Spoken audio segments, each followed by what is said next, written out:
Now we're going to talk to Harold. Remember, he's going to update us on the £10 owed to an Ipswich family since the Anzac landing. And he's also going to tell us and update us on Ipswich's family of world champion ball punchers. I'll help you out there, Dan. Put it on. Okay. Harold?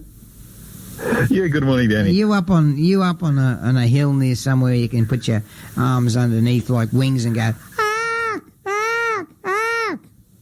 No. Well, I am, but I can only do one wing because the other wing's holding an umbrella. Correct. So tell us, update us on the £1.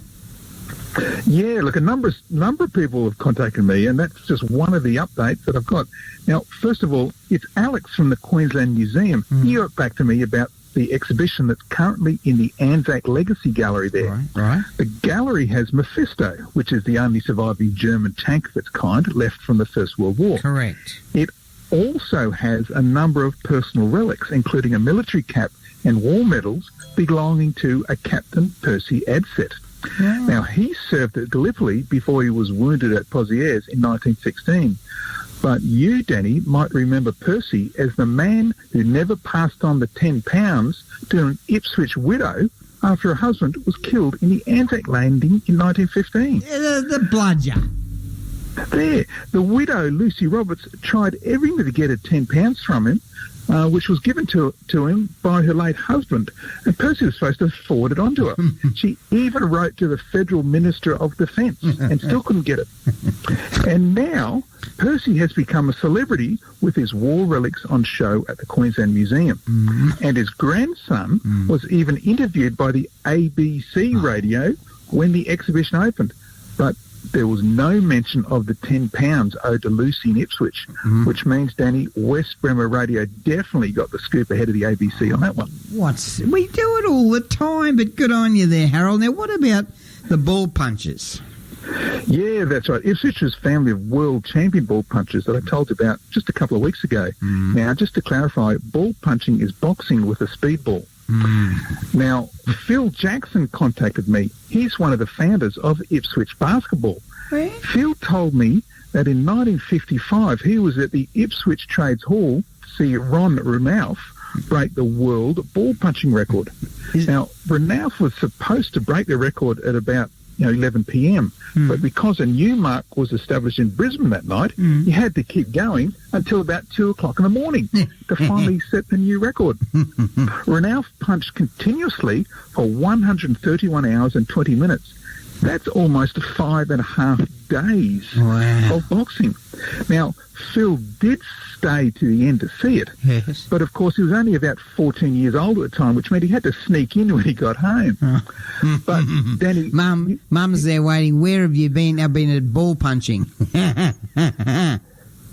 yeah, well, you might remember that I told you a couple of weeks ago about Reuben Kidd Ranulph, who was the Ipswich 7 times world champion ball puncher in the 1920s, 30s and 40s. Kidd came from a family of ball punchers. His brother made an unsuccessful attempt on the world record. His father was a famous ball puncher, boxer and footballer, and his mother was regarded as the best female boxer, ball puncher in the world. She had some kids. Yeah, and now we know, thanks to Phil Jackson, who was actually there, that Kidd's son Ron also set the world record.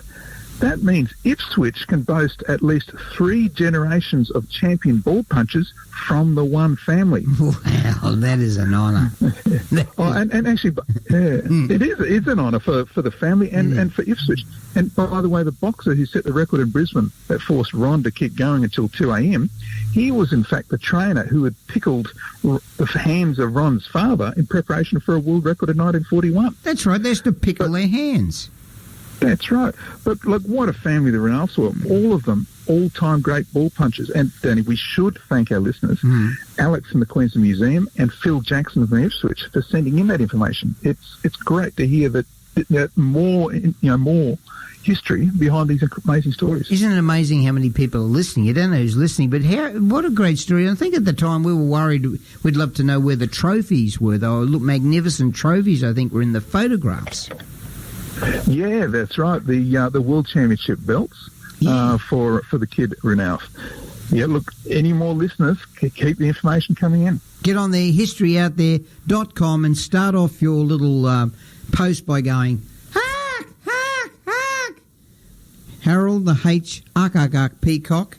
And you can go to historyouthere.com. When will that story be going up?